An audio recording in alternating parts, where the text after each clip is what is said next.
That morning, I logged into the quarterly town hall like everyone else. Zoom blinked to life with dozens of squares from all over the country, some from New York, a few from Dallas, the San Francisco team adjusting their lighting on camera, and even the hospital conference room in Denver showed up crystal clear. I sat in my Chicago apartment with the early morning chill still clinging to the window pane. A cup of black coffee sat beside my laptop, sending up thin curls of steam. Before I go on, if you are listening to this from anywhere in the United States, leave a comment. Maybe you are in sunny Florida or in Michigan, where last night's snow still has not melted off the porch, or maybe in some quiet little town where the internet flickers, but you still want to know how a $15 million deal could collapse overnight. I am always curious how far stories about contracts and ethical fault lines can travel across this country. Back to the meeting. The usual mic checks and polite greetings floated in, scattered at first, then slowly gave way to something far more serious. Today, Alex Monroe was presenting the most important deal of the year. He appeared in the center of the screen with that familiar smile and polished posture, the kind that made people think everything was already aligned for success.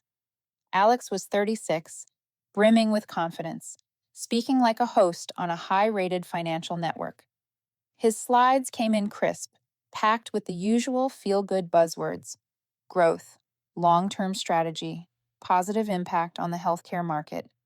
I listened quietly, not because I believed every word coming out of his mouth, but because I knew one wrong statement could put both the company and the hospital at risk.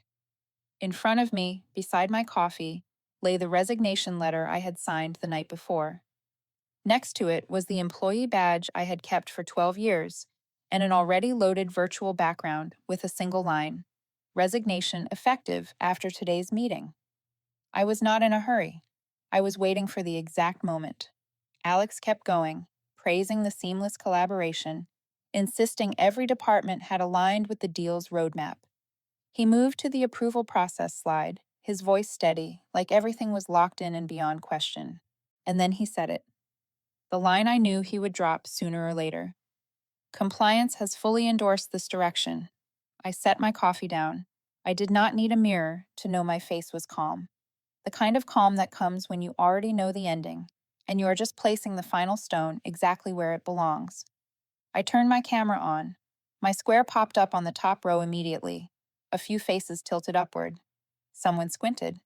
Alex froze, not long, just a fraction of a second, before pasting the same smile back on, trying to pretend nothing had shifted. I held up my employee badge, then the resignation letter. Clear, unmistakable. In that brief moment before I spoke, I caught someone in the hospital's conference room leaning toward their attorney, as if one sentence had just changed their entire posture. I spoke, my voice steady and slow. No theatrics. No unnecessary emphasis. I cannot sign off on this deal. My resignation becomes effective after this meeting. No instant uproar. Several squares went entirely still. Alex opened his mouth, probably ready to suggest a private conversation or patch things up the way he always did, but I did not wait. I was done with every negotiation that required me to swallow my own integrity. I moved my cursor to the corner of the screen and clicked Leave Meeting. For a moment, my screen went completely black. No voices, no slides, no corporate polish, just the quiet of my apartment and the low hum of the heater. I sat there a while, breathing evenly, feeling a strange peace settle in, right after an act most people would call reckless. If you want to know why I chose those exact 10 seconds to walk away and how that single act could topple a $15 million deal in one night, then we will have to go back a few months. When the first signs of misalignment appeared, silent but strong enough to change everything. After leaving the town hall that morning, I sat in my quiet Chicago apartment, watching the first sunlight push through the fogged glass. To understand why I chose that exact moment to walk away, we have to go back to the path I have walked for 20 years, the path that shaped how I see risk and responsibility. No one wakes up one morning and decides to work in compliance. People come into this field because they have seen enough consequences of carelessness. I started during a time when the market was still unsteady after the crisis, when every contract was examined the way evidence is examined in a courtroom. I learned early that laws may change year by year, but risk is patient. It waits for the moments when people look away. My work is often misunderstood. Outsiders think compliance is the team at the end of the hallway holding a stack of rules and saying no to every new idea. But if all we did was reject, no organization would function. My job is to keep deals from drifting outside legal and ethical boundaries. I do not get a pat on the shoulder when the company announces a successful transaction, but if anything goes wrong, I am the one who must explain it. I am like the brakes on a car going downhill. When they work, no one pays attention. When they fail, everyone looks. The bank I worked for was mid-sized but ambitious. Leadership had been preparing for an initial public offering for years, and they needed a signature deal. They wanted to prove the institution could lead large, safe transactions. When the hospital network in Denver sought a financial partner for expansion, everything seemed to align. It was large enough to make noise, steady enough to look safe, and it came with a story investors loved to hear: expanding patient care, upgrading technology, serving the community. I attended the first meeting with the hospital alongside the due diligence team, and I was immediately struck by their leader, Helen Brooks. She was small in stature, but her eyes carried the sharpness of someone who had spent years in an emergency room. She was not impressed by our polished slide deck. She asked about regulations, responsibilities, and risks if patient data was shared improperly. She did not chase the $15 million. She wanted to know what would happen if things did not look like the glossy slides in front of her, and I understood she was the kind of person who valued ethics above convenience. I respected her instantly. For the bank, this deal was the lever to build trust ahead of the initial public offering. For the hospital, it was the capital needed to open 2 specialty centers. That is why the deal was highly sensitive. In healthcare, every financial decision must survive a tougher layer of scrutiny. A misclassified cost, an outdated safety report, even a small inconsistency in patient data can trigger legal exposure. I knew this better than anyone. Not because I was pessimistic, but because I had seen small mistakes lead to enormous consequences. There is one principle I have carried throughout my career: responsibility cannot be assigned to a title, it must be assigned to a person. Years ago, I insisted on attaching personal accountability to a major contract. Some people said I was complicating things. I simply said that titles can change overnight, but people cannot. That clause later helped a hospital avoid a dispute when a new director tried to deny previous commitments. No one thought such a clause would ever become necessary again, and I certainly did not expect it to shift the course of a $15 million deal. When I began reviewing the hospital's documents, most of the data looked clean. Still, a few cost categories needed deeper verification, and some reports had formatting inconsistencies across locations. Nothing alarming, but enough to put me on alert. My team worked carefully, cross-checking every file. What I appreciated about the hospital was its willingness to cooperate. They were transparent when they found mistakes and proactive in correcting them. It showed they wanted the deal to be clean. The bank, on the other hand, began to grow impatient. They wanted everything finished within a rigid timeline. They wanted the deal included in the initial public offering materials before the quarter closed. I understood the desire for speed, but sometimes speed is the enemy of safety. My questions frustrated them. They wanted my approval as quickly as possible, but my job is not to make a deal faster. My job is to keep everyone safe. I have said more than once that in major transactions, the most dangerous issues are not the obvious risks that show up from the start, but the small deviations people think they can ignore. A report not fully reconciled. A process is not described clearly. An assumption written as if it were a fact. And with this hospital deal, the first deviations did not come from the hospital. They came from inside the bank. From people who believed that as long as the presentation looked good, the data would fall into place behind it. At the time, I did not have a name for the feeling I had. I only knew that when people start treating regulations lightly, the deal is already drifting off its safe track. From that moment on, my role was no longer just reviewing documents. I became the only person responsible for keeping the boundary from being erased by the impatience of ambition. And then Alex stepped into the deal. From that moment, the rhythm of everything changed.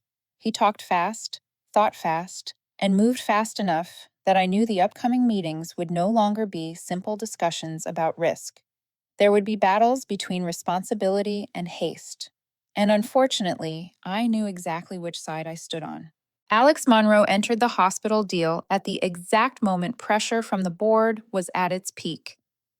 The first day he walked into our department's conference room, I knew immediately I would be dealing with someone entirely different from anyone I had encountered in 20 years of compliance. He was young, sharply dressed, his hair styled like he had stepped out of a Forbes photo shoot. His confidence was polished, his smile easy to like, and his eyes carried the look of someone born believing he belonged in an important chair. That was not entirely wrong. Alex was the son of a board member, and his rise to vice president of corporate development surprised no one. The chief executive officer had even called him a representative of the new generation of leadership during a previous all-company meeting. To many, Alex was exactly the image they wanted to project to the market: young, fast, ambitious. When he met me for the first time, he shook my hand and said he was excited to work with the backbone of the organization's risk. I responded politely, but I did not place much weight on the words. Lines like that are used to begin working relationships. They say nothing about a person's understanding of how an institution truly functions. Time, I knew, would show me how Alex saw our responsibilities. Time did not take long. The hospital deal was considered by the board as the required stepping stone before the initial public offering. The financial market was competitive, which only heightened their urgency. They wanted speed, a clean narrative, and a leader confident enough to present it to investors. Alex had all of that, which meant he was under even more pressure to close the deal as quickly as possible. In every internal meeting, Alex started with lines like, "The market is changing every week. If we do not close soon, someone else will take the opportunity." It sounded logical, but the way he said it made me feel he saw time as the most important factor, with accuracies coming second. In the first meeting between legal, my team, and Alex, when I presented the list of items the hospital needed to complete before signing, Alex laughed lightly and joked that we could not let compliance kill the deal. The room laughed politely. I did not. But I did not respond.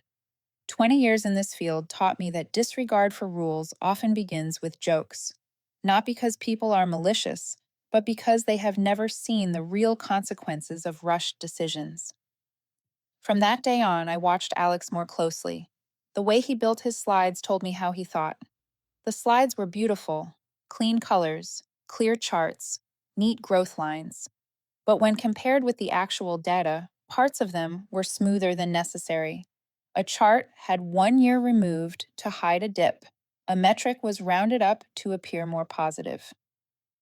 I do not object to optimizing how a story is presented, but I need to know where the line is between presentation and distortion. In healthcare, that cannot be allowed to blur. Ethan Park, a young attorney in legal, often stood between Alex and. He was smart. He understood regulations, but he also understood Alex's position in the company. After one meeting, Ethan called me and asked whether the adjustments in the slides affected disclosure obligations. I told him the slides were not what worried me. It was the logic behind them. If investors made decisions based on a story polished beyond truth, the responsibility would fall on all of us. Ethan sighed and said Alex would not be happy about revising the slides again. I simply replied that Alex's happiness was not on the list of factors I was allowed to consider. Our job is not to keep anyone comfortable. It is to protect the organization from risks it cannot see yet. Over time, the gap in how we viewed the deal became clearer. Alex understood business quickly. He could tell the story of growth, market demand, and expansion with ease. But he had never worked in an environment where one wrong number could cause not just financial damage, but direct harm to people. He was talented, I do not deny that. But he believed risks could always be fixed later, as long as the deal was signed on time. That belief worried me more than any slide he presented. There was one meeting I will never forget. After I asked the hospital to send updated safety accreditation files, Alex pulled me aside in the hallway and said I was slowing the deal down unnecessarily. He said every regulation could be adjusted once implementation started. I looked directly at him and told him that in healthcare, implementing first and correcting later is sometimes the fastest way to create an incident that cannot be undone. He did not argue, he simply smiled, as if I was exaggerating. His calmness in that moment told me we had reached a difference that words could not bridge. I never thought things would escalate to the point where I would lift a resignation letter in front of the entire company. But I could feel our conflict was not just a difference in perspective, it was a collision of two value systems. One saw the deal as a chance to prove capability, the other, mine, saw it as an ethical responsibility to the people who would be affected by the decision. And then the event that derailed the deal happened. A small decision Alex made, one that seemed harmless, but opened a chain of consequences that the deal could not return from. It was the beginning of everything that led to the moment I turned on my camera, held up my resignation letter, and walked out of that town hall meeting. But to understand the weight of that decision, we have to go back to the moment where everything began to crack along the fault lines Alex could not see and refused to see. I spent the 3 days after that meeting reviewing every piece of data from the hospital. Not because I immediately suspected anyone, but because 20 years in compliance taught me that major problems often hide inside very small adjustments. So small that people convince themselves they do not matter. I opened every file, every table, every entry. If this deal was truly the stepping stone the company needed before preparing for an initial public offering, then the truth could not be trimmed to fit expectations. I started with the most recent quarterly financial report. One thing I noticed on page 8 was that the hospital's legal reserves had been folded into another operating expense category. That is not wrong if the goal is to simplify charts for readability, but the reserve itself was not small. In the data the hospital sent last month, the figure was $450,000. In the version Alex used for his investor presentation, it had dropped to $280,000. Not erased, just tucked into a box fewer people would examine closely. I did not conclude, I simply noted it. Stories often begin to fade exactly like that. I moved on to bed capacity. It is a critical indicator of long-term operational stability for any healthcare facility. In the original report, the hospital held steady at roughly 64% capacity over 3 consecutive quarters. In Alex's slide deck, capacity had been smoothed upward to 71%. A beautiful figure, beautiful enough to stop looking like reality. I placed the two tables side by side. Just 3 rows in, I understood how the 71% had been made. Remove the lowest weeks and average the rest. A reasonable technique when discussing market trends. Not reasonable when discussing patient care. Next, I looked at the vendor section. In the original files, there was an ongoing dispute between the hospital and a supplier of respiratory support equipment. In Alex's updated version, the vendor was gone, replaced with a generic phrase such as equipment partner. If someone did not know the context, they would think it was simply a wording cleanup. But to me, it signaled something else. The hospital was being presented as neater than it was, more stable than it was, and cleaner than it was. I leaned back in my chair, staring at the spreadsheet on my screen, and that familiar feeling returned. The feeling compliance officers recognize the instant a piece of truth no longer sits where it belongs. And what kept me silent for a moment was not surprise. It was knowing that once I had seen these things, I could no longer look away. I drafted an email to Alex and Ethan. I listed the 3 items that needed to be restored to their original data: the legal reserve, the bed capacity, the vendor dispute. I added no commentary. The truth does not need decoration. I clicked send and waited. Alex replied in less than 15 minutes. And as usual, his response never touched the substance of the issue. We will optimize later. Speed over perfection. I looked at that line the way one looks at a slogan on a wall. It was not written for me, not for the hospital. It was written for his ambition alone. I could not help wondering whether Alex understood that behind every number stood real people. The next morning, I flew to Denver to assess the hospital in person. There are things data cannot tell you, and I have never signed off on a healthcare deal without looking into the eyes of the people who would be directly affected by it. When I walked into the inpatient ward, shift change was underway. Nurses moved quickly, but with order. In the waiting area, a group of elderly patients held blankets, waiting for medication or results. An older man tried to lift his blanket back onto his shoulder. A woman stared toward the recovery doors, as if waiting for someone to call her name. None of them knew they were part of a financial report, yet each one reflected the hospital's reality more clearly than any chart ever could. I continued toward the administrative wing and saw Dr. Helen Brooks speaking with a group of nurses. She did not look like a leader who sat behind a desk issuing directives. She looked like someone shaped by years of high-pressure clinical work, someone who understood how a small misstep could be the difference between stability and chaos. When she turned and saw me, she nodded. In that brief moment, I saw the exhaustion in her eyes, but behind it was something stronger. Responsibility. I stayed longer than my schedule required, not to observe their medical procedures, but to remind myself what this deal was actually about. People, not medical assets, not bed capacity, not consolidated earnings. People who needed medication on time, nurses running between rooms, a hospital trying to hold the line between funding and care. When I left the hospital, doubt was no longer the issue. I knew the truth inside this system did not match the story Alex was crafting for investors. And the more the data was polished, the wider the gap became between what the hospital needed and what the deal promised. On the flight back to Chicago, I opened Alex's email again. Speed over perfection. I sat still for a long moment. In all my years in compliance, I had never seen speed placed above accuracy when people's health was involved. Numbers do not lie. But someone was trying to speak for them, and if no one spoke against it, this deal would race toward a place none of us could pull it back from. That was when I understood I had to prepare for the next step, not to fight Alex, but to protect the ethical boundary that too many people wanted to blur for the sake of a deal that looked good only when the truth was left out.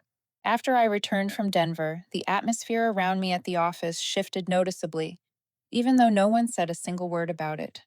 Everything happened through small movements, polite ones, almost overly polite, but each movement pushed me a little farther from the center of the deal. The first thing I noticed was the meeting schedule. The weekly strategy sessions that had always included me appeared on my colleagues' calendars, but never on mine. The first time I assumed it was a system error. By the third meeting, I knew it was not a mistake. I contacted the coordination team, and they gently replied that the attendee list had been provided directly by Alex. No tone, no blame, just a neutral sentence. And that neutrality told me more than any explanation could. 2 days later, Human Resources sent me an invitation to a coaching session on open mindset. The email was soft, filled with words like support, collaboration, and space for growth. I had lived in the United States long enough to understand that these sessions rarely existed to expand anyone's thinking. They existed to gently remind someone that leadership felt they were moving in the wrong direction. The session went exactly as I expected. The facilitator spoke about flexibility in competitive environments and about not letting concerns that might never happen hold the organization back. No one said my name or Alex's name, but every sentence was pointed directly at me. When they asked me to write a statement committing to change my working style, I left the page blank, not out of defiance, but because I would not commit to overlooking risk for anyone. That afternoon, Alex sent a team-wide email opening with a rallying line. "We are not letting fear of risk hold us back." It sounded like a quote pulled from a best-selling leadership book on Amazon. The rest was familiar: speed, innovation, and confidence in the vision. I read the entire email and closed my laptop.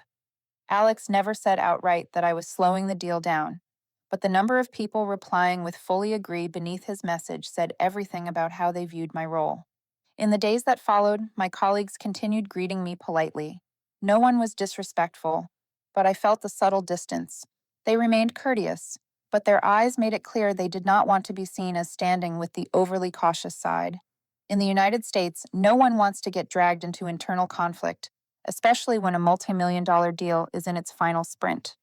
Ethan changed the least. But even he was starting to worry. One late afternoon, while we were reviewing a legal term sheet, He said something I had known was on his mind for a while. Maggie, some parts of this document do not match the original data. I think there is a problem. He hesitated, choosing every word carefully. I told him to mark the sections that needed correction. Then Ethan looked at me, paused, and added, Alex is extremely focused on the timeline. Everyone feels pressure to move fast. I do not know where to stand without ending up on one side or the other. I looked at him. I understood that feeling. Not everyone is ready to stand in front of a breaking wave. I simply said, Ethan, the truth does not disappear just because people do not want to see it. He nodded lightly, but the worry stayed in his eyes.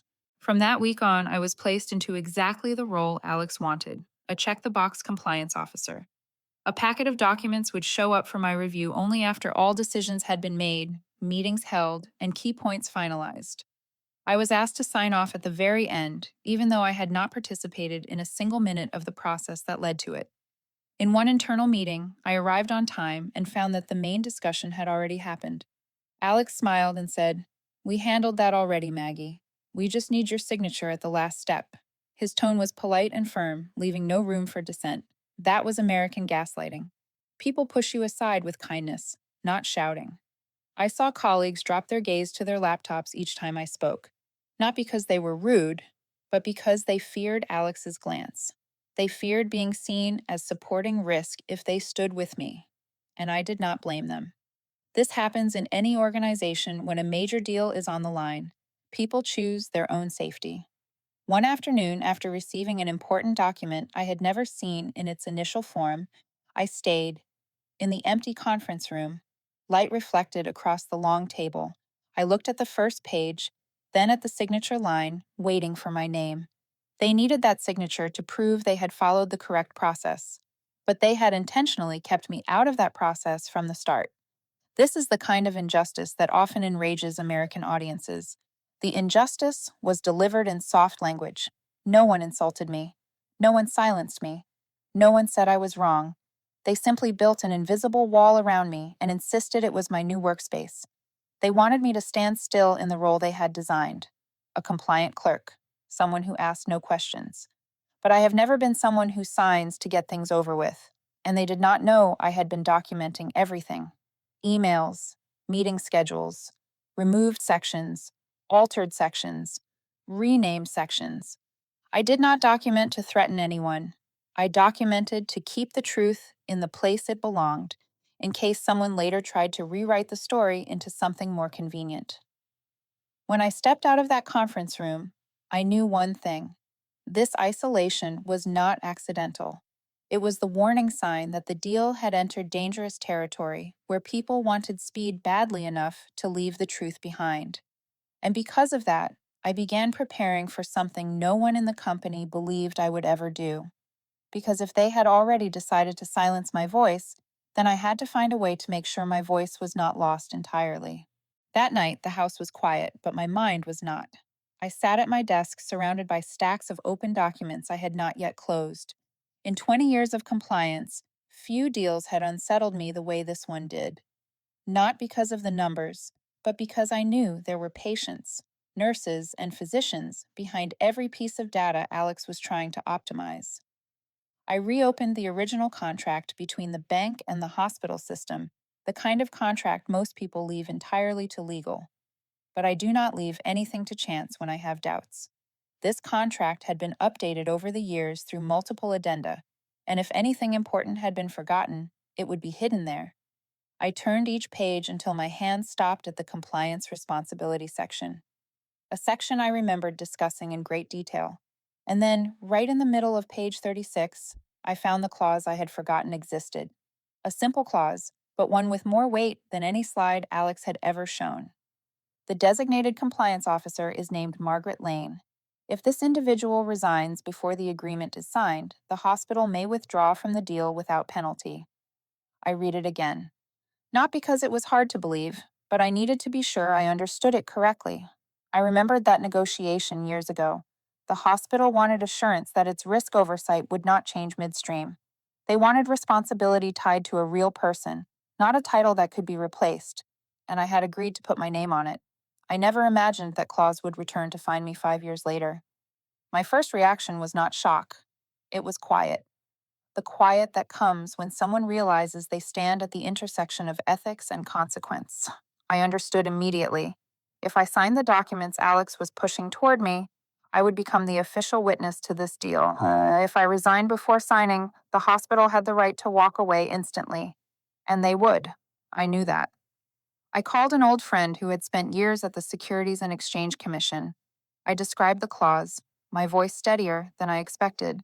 He listened without surprise and simply said, "The clause is valid. If you resign before signing, the hospital can walk away. And if you believe the risks have not been properly addressed, you should not sign. No long speech, no lofty advice, just the law. And I trust the law." I cleaned my desk and gathered every document, every email, every revision into a single folder. I named it Sunday File, a name anyone else would assume was just weekend paperwork.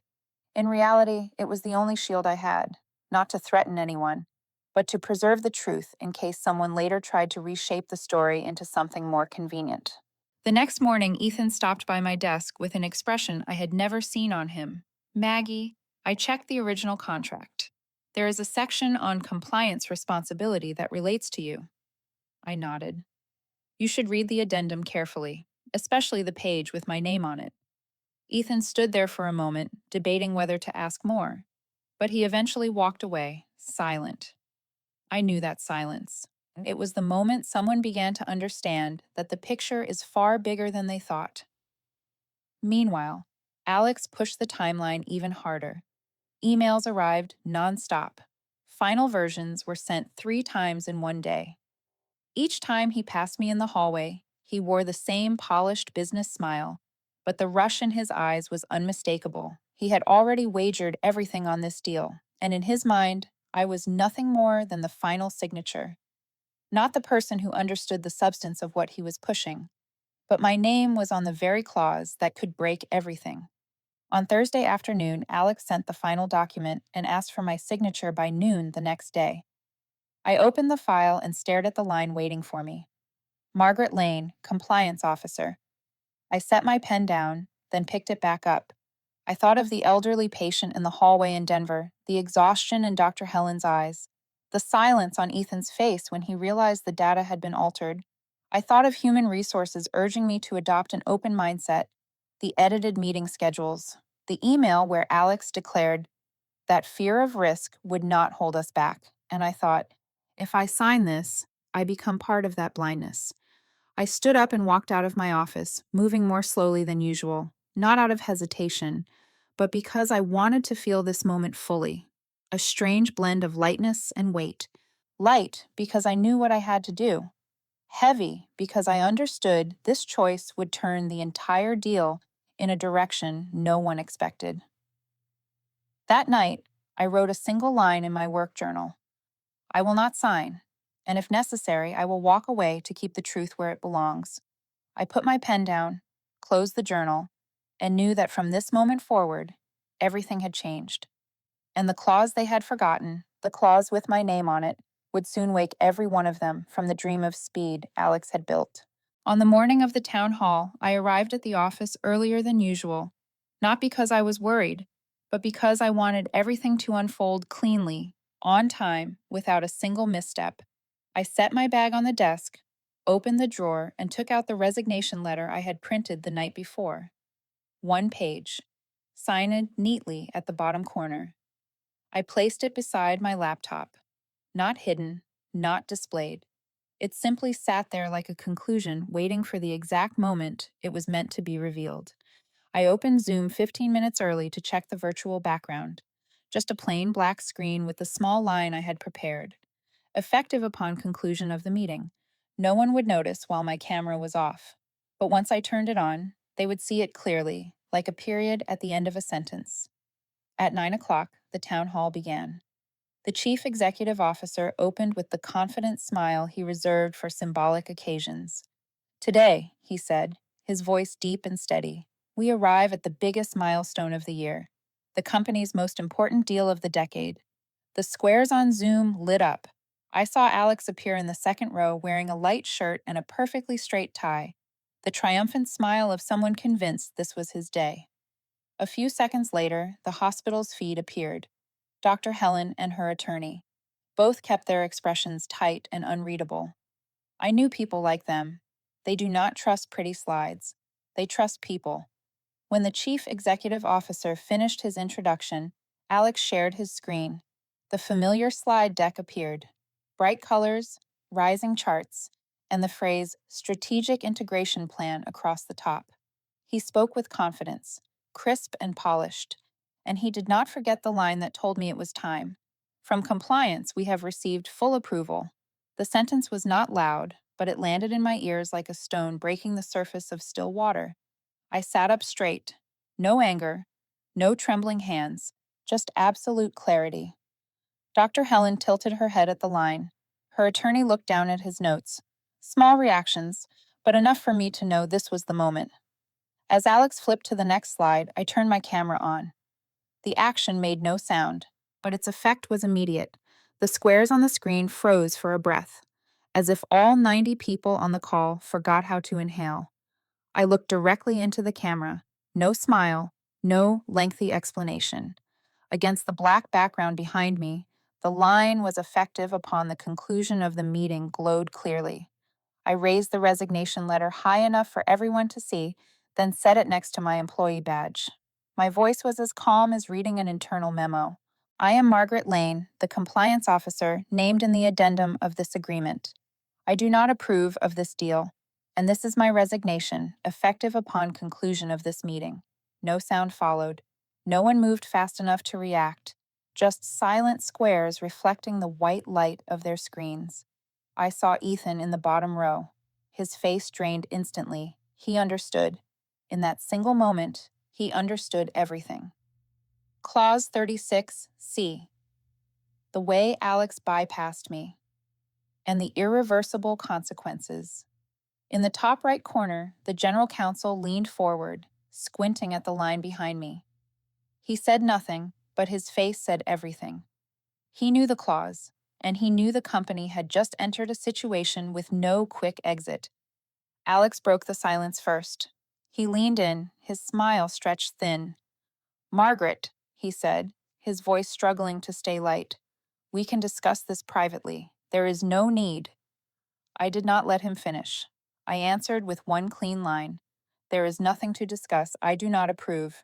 The words were not loud, not sharp, but they hit with the force of someone pulling the plug on the entire deal.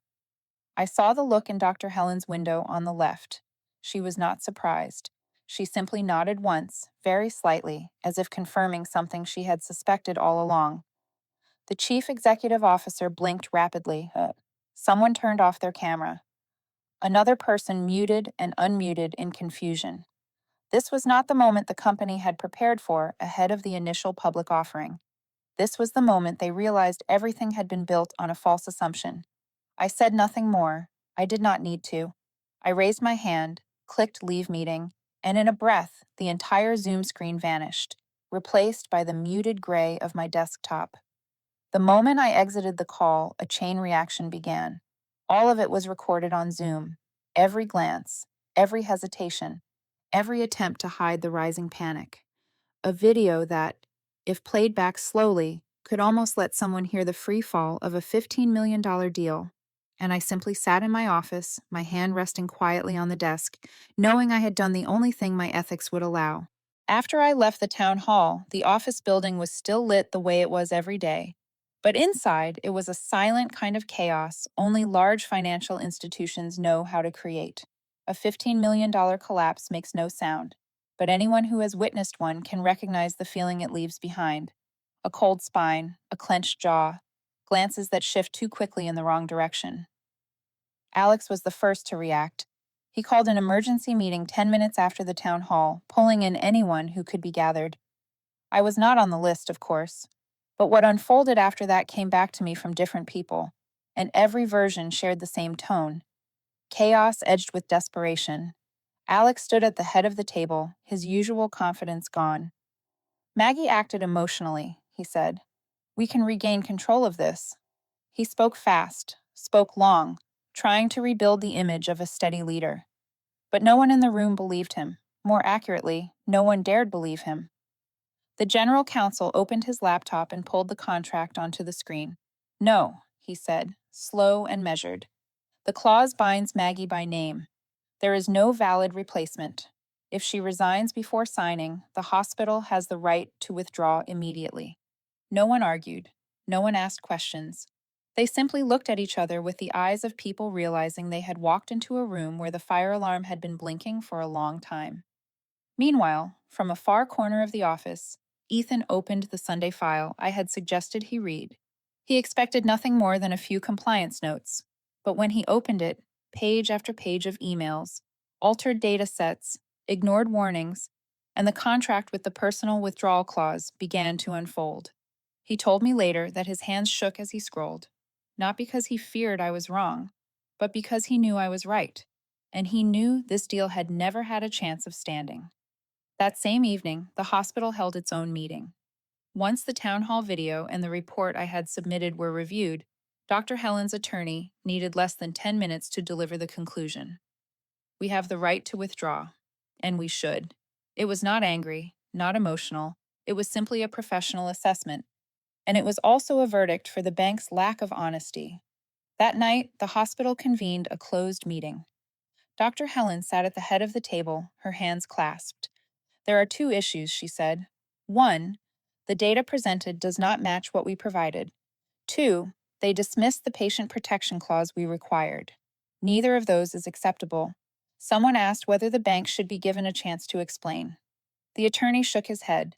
This deal relies on trust, and they have shown they do not have it. There was nothing more to discuss. The decision was made. Withdraw the next morning. At 7 o'clock, the email went out. The subject was short and cold. Activate Clause 36C.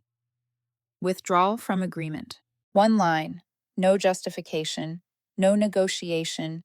No reassurance. At the bank, the chief executive officer read the email in the glass conference room. People who were present said he sat motionless for more than a minute, his hand on the table, eyes fixed on the screen, not focusing. He knew this was not just the loss of a contract. It was a blow to reputation, to the initial public offering they had pursued for 2 years, to the belief that they ran the company by logic rather than luck. And if luck existed at all, they had pulled the worst card that morning. Alex reacted differently. He called Dr. Helen directly, his voice tight enough that it sounded like he was swallowing every word. We can revisit this, he began. She cut him off. Mr. Monroe, we do not partner with anyone who disregards patient protection. We included that clause for a reason. You ignored it for your own reasons. Those reasons are not the same. That was all she said before ending the call. No blame, no raised voice. But the meaning was enough to pull the last remaining thread loose. In the finance and healthcare world, bad news travels fast, but it does not spread the way a scandal does. A few industry outlets posted short articles. $15 million deal between Meridian Bank and North Star Health ends due to compliance issues. No mention of my name, no dramatic wording. Just the truth, folded neatly into a few paragraphs. But anyone who read it understood.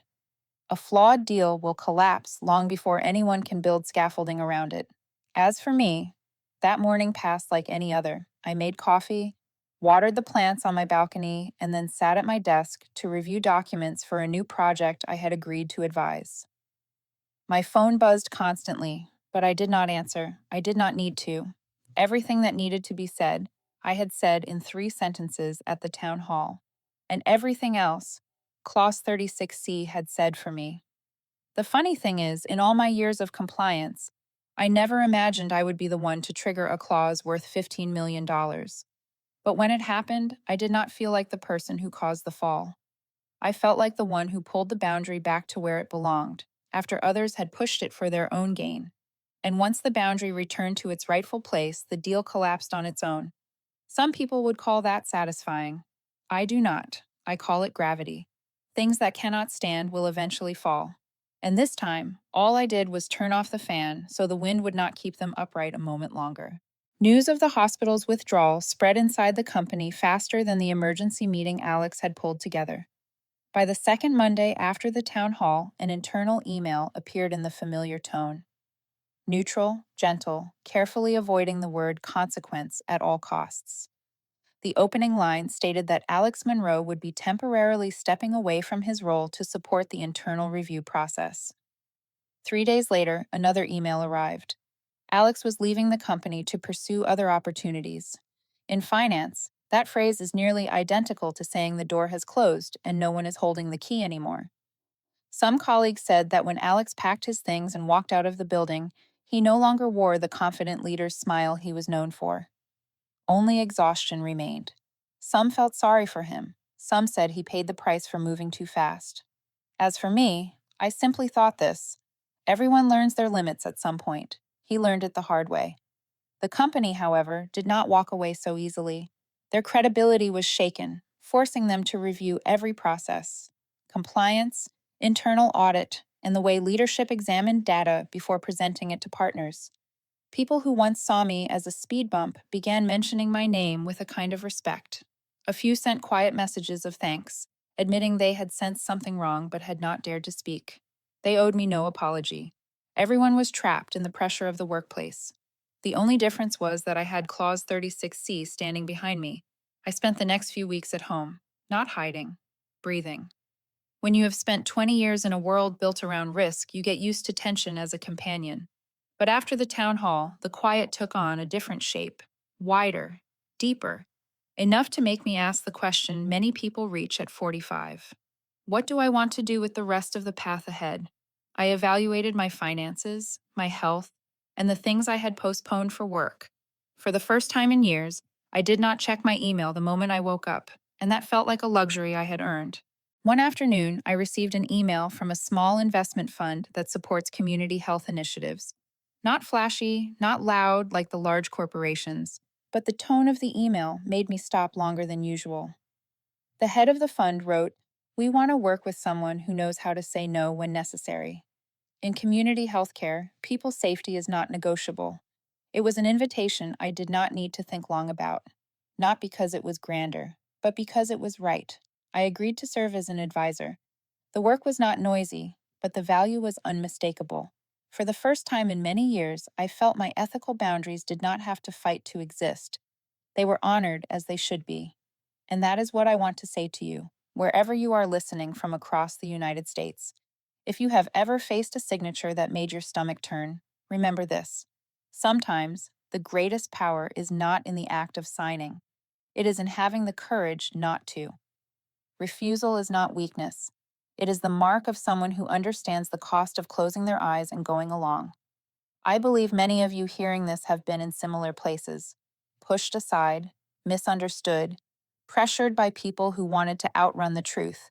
If you have lived through that, leave a comment telling us where your story happened and what you chose.